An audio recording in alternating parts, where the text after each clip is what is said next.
So let's talk your money. Surging interest rates, of course, we've been all dealing with that. If you've taken out a loan for a big purchase like a car, it's making it more expensive to buy things. There are only 6 vehicle brands sold in the U.S. with a base price under $20,000. The cheapest being the Nissan Versa and Mitsubishi Mirage, both starting under $16,000. The average new car loan, though, means a monthly payment of about $750.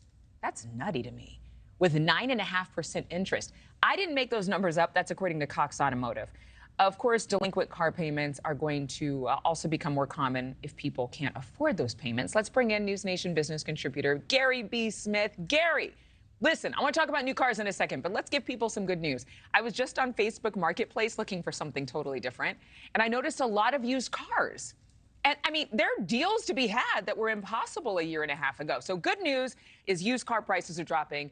But if you're getting financing, are you paying just as high an interest rate as if you're buying a new car?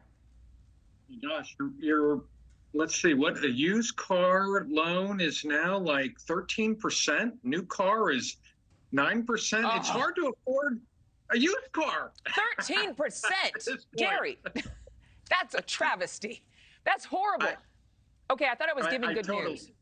Yeah, I totally agree. Listen, I just went through this whole car thing and I ended up, I think I did the right thing. We were leasing an SUV for about, I guess, 3 years. And, you know, the lease came up and we just bought the lease car. I think if you're in that kind of position, and I think we got a bargain. It's hard to tell these days. Prices change so dramatically. But, boy, I would certainly avoid, if you could, well, I think it's always a good idea to avoid the new car market because, you know, as soon as you buy it, it depreciates. You're better off buying even a 1 or 2 year old used car.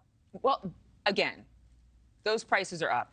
S&P Global says more than 5% of loans are delinquent 60 days or more.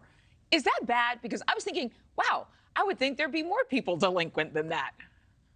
Let's put it this way, Adrienne. I think it's worrisome. Anytime you get delinquency numbers going up, it's worrisome. But, you know, part of the problem is that the new car prices, people have been pushed into these. I mean, well, you're talking about the numbers. There's like 32 new cars are priced over $100,000 right now. $100,000. It's like a price of a house when I was growing up. But people have been pushing these new cars, and because, you know, you're still paying 9% or so, even more on a new car loan, yeah, you're going to see increased delinquencies. I think that's about at the peak right now. People are going to either be delinquent, not buy new cars, or not get into that market at all. Car prices are going to start to come down. They almost have to. They almost have to. That'd be nice. Do you think it's the microchip issue? Is that why the prices are, I mean, interest rates, yes, but do you think there's still an issue with the microchipping in the industry?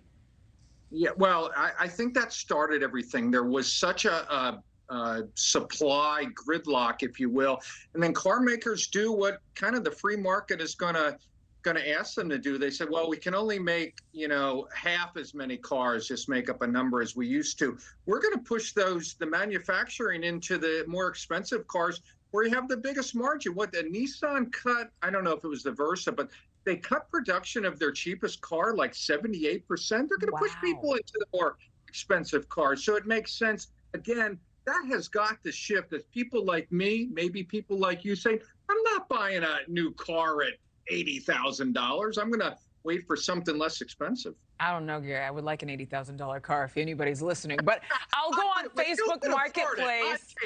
Okay. Gary B. Smith. Look for a deal is what Gary said. Thank you. Thank you for watching. Go to newsnationnow.com to find NewsNation on your television provider. And don't forget to click the red subscribe button below to get more of NewsNation's fact-driven, unbiased coverage.